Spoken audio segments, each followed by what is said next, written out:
ถ้าจำไม่ผิดนะที่ถามเขาก็ได้ประชาสัมพันธ์ท่านรู้จักเรียนสอนใหม่นะไม่ใช่สอนเก่านะคะ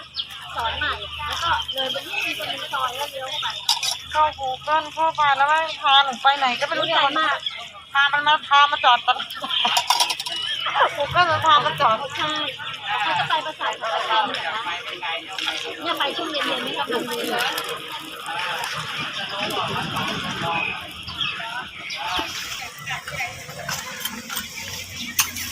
แรงไหมจ๊ะ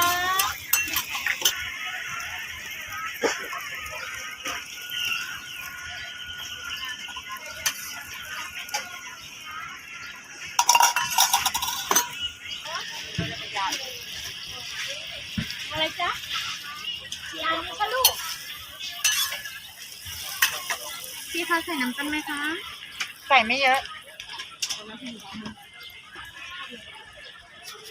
พอ